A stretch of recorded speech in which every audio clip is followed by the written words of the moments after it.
It's Monday, August 18th. Welcome to Scouting the League. Preseason football is rolling along. Some of these rookie quarterbacks are getting their snaps in. Can we finish the book on them yet? I'm going to argue no, and that the overreactions are continuing to fly in. We're going to run through Shadir Sanders, Dylan Gabriel, Jackson Dart, Tyler Shue, and Max Brosmer.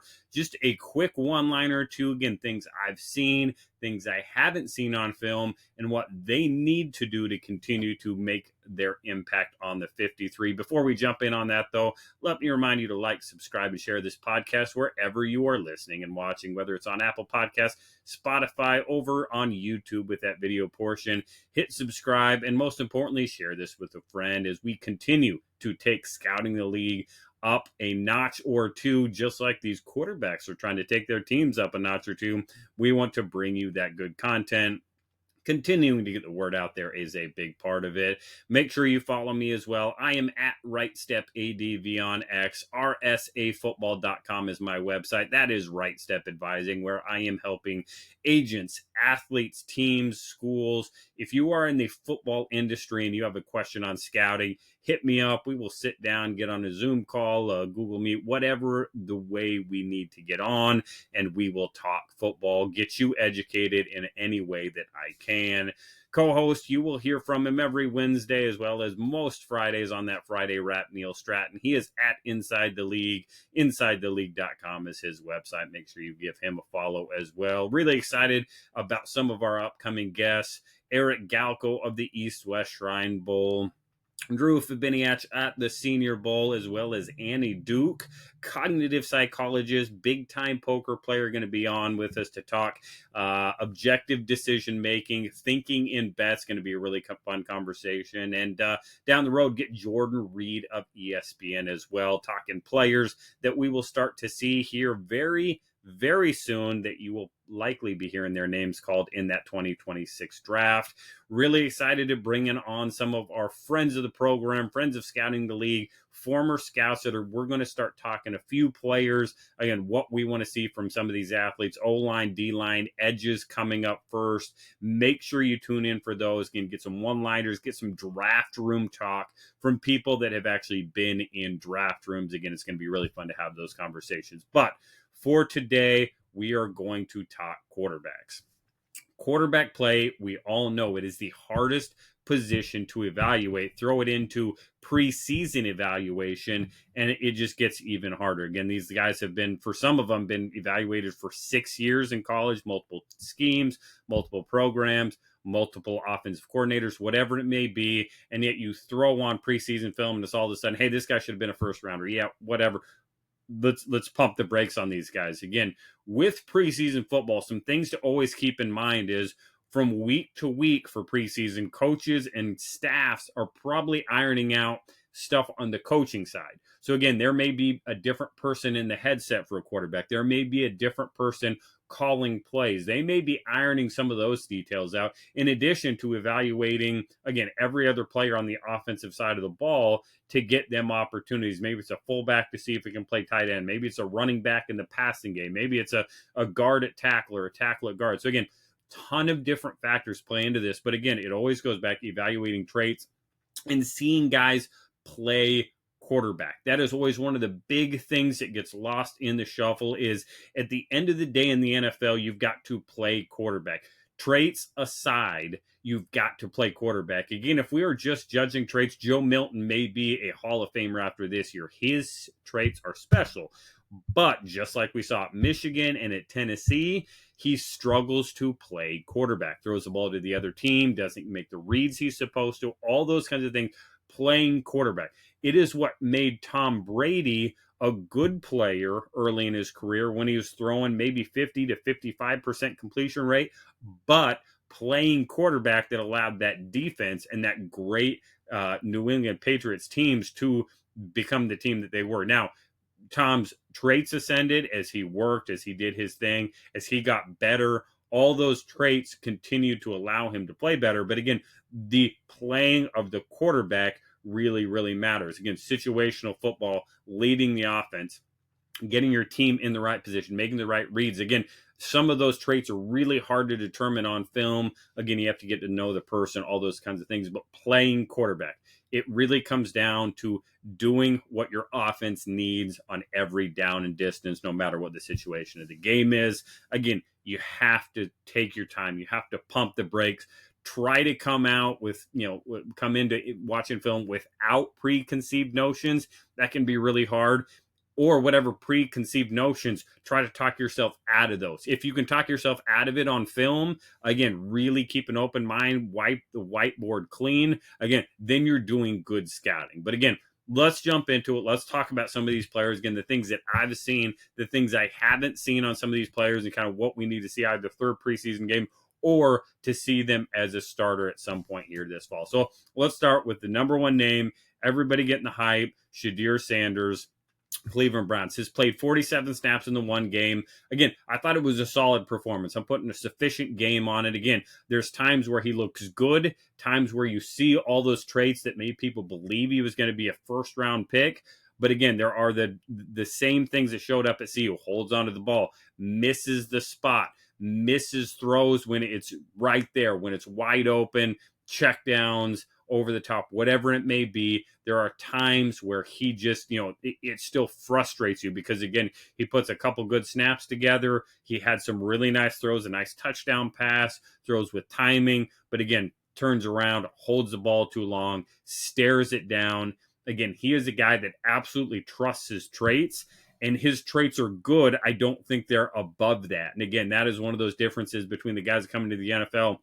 You got to know who you are. You got to play with the traits you have. On the other side, again, the guy that you could argue he's competing with in Dillon Gabriel, 38 snaps versus Philadelphia. Again, I was actually surprised Dillon Gabriel actually looked better in the pocket than Shedeur Sanders.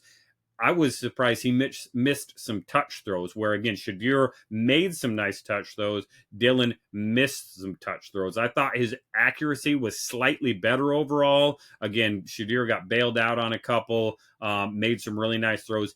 Dillon had some really nice spot throws on time. Again, better overall accuracy. When you start talking about these two guys, again, you're talking a third-round pick, and I believe Shedeur was a fifth-round pick. Again, for Shedeur to overtake Dillon or anybody else, he has to really outplay it. Again, it was a conversation that Neil and I talked about with that quarterback. Again, it's got to be clear-cut. You need an alpha clear number one. If neither of these guys take, again, you got to give the nod to a guy like Joe Flacco, who we all know what he is. Again, lots of talk that Kenny Pickett's going to get traded. It's going to end up being a number two for somebody. Tyler Huntley's going to be there for a short time. Again, for Shedeur and Dillon, both, you want them on the 53. You're going to develop them. You're going to do all those things. Again, probably can't keep four. So is it Flacco or is it Pickett? I mean, injuries are making it tough to evaluate these guys, but both guys, have a chance to do that. So for both these guys, a lot of signs, again, reasons why you saw him get drafted, but it's still a bunch of stuff. Hey, you got to clean it up. You want to see progression every week. You want to see progression for coaches from the practice field to the game field. You want to see them execute a game plan. All stuff on the outside is really hard to see. Again, nothing that I saw on film was different than what I saw at Oregon or CU last year. So again, more film, more time, see where they go. The next guy we'll look at, Jackson Dart. Again, 55 snaps total between Buffalo and the New York Jets game. The one thing that really stood out for me, lack of pocket presence too often. Again, Jackson can make the throws, good in the RPO game. I have liked what that offense has done for him. Again, getting some quick timing throws. Again, you see the arm talent. You can see the ability to throw the ball. But again, his pocket presence, couple times, again, you just got to slide. You got to feel the pressure. You got to feel where one of your offensive linemen is getting a little soft in their protection, getting in your lap.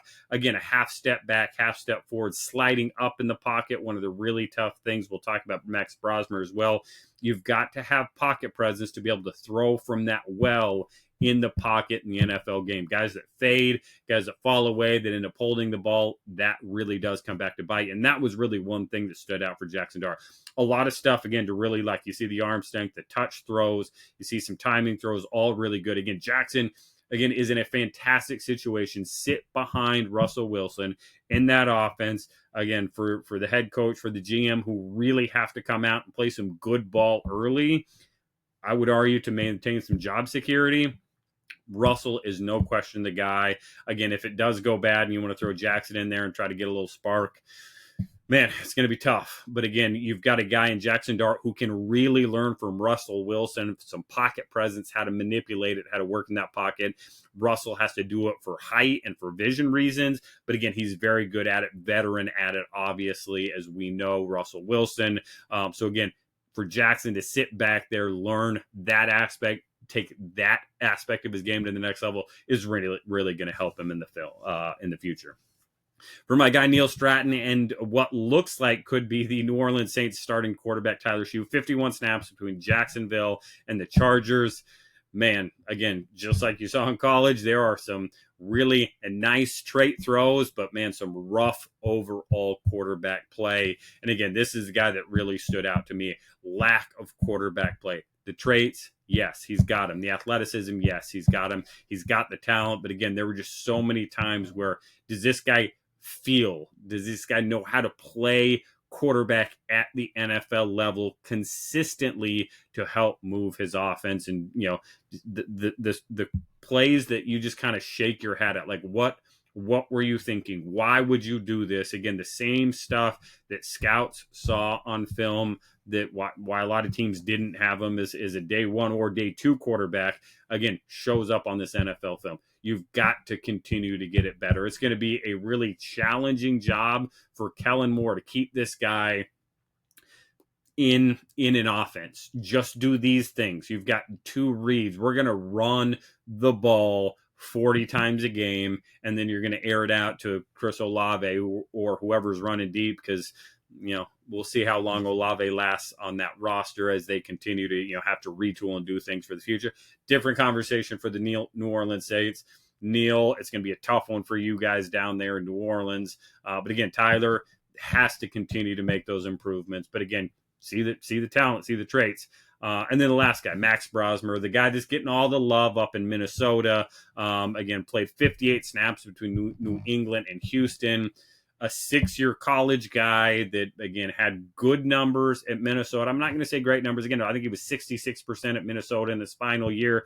Anymore, that's a sufficient type number. At college, you want 70% completion percentage. With the way college offenses are now, unless you're running a true pro-style offense or playing at a school that just doesn't air it out a lot. Again, that's not max. Again, you've got to be 70% completion to get that good, accuracy level, or there's going to be questions about your accuracy. Again, it used to be 60%. It's really now 70% as we're seeing that quarterback percentage tick up with, again, all the RPO screen, all that kind of stuff. But again, Max Brosmer, again, the number one thing that showed up for me, again, a pocket presence thing for him. Little lesser athlete than some of the other guys that we've talked about. Again, the slightly smaller size, has the arm talent. He sees the field fairly well most of the time. I think there were a couple throws where he was late on. Again, tried to force some windows a little bit, but again, made some really nice timing throws where, again, he saw it clearly early, got the ball out on time, put it in a good spot. Things that you wanted to see from a 6-year guy that has shown up. Again, the Max Brosmer to Brock Purdy comparisons, obviously guys that are going to have a similar profile, similar size, East to West Shrine Game guys, similar comparisons. Brock Purdy's a better athlete. I'm going to say that now. Max Brosmer is a sufficient level athlete for me. Again, he does not have the same escapability, doesn't have the same pocket presence. That's the other thing. This is a guy that instead of stepping up, faded a couple times in the pocket and falls into pressure, or didn't step left, didn't step right, and falls into pressure. So again, this is a guy that has to continue to get better in the pocket. He, again, in a situation where JJ's the clear number one, Max, you would like him to be your number 3 development quarterback on your 53-man roster. We'll see if that's the case. We'll see if the Vikings try to sneak him through the waiver wire, put him on the practice squad. Again, that'll depend on what the rest of the 53 looks like, but I could certainly see him ending up on this 53. Again, a guy that, from all accounts, fantastic in the room, good, high football IQ, but again, has a lot of steps to take if he wants to be an NFL quarterback.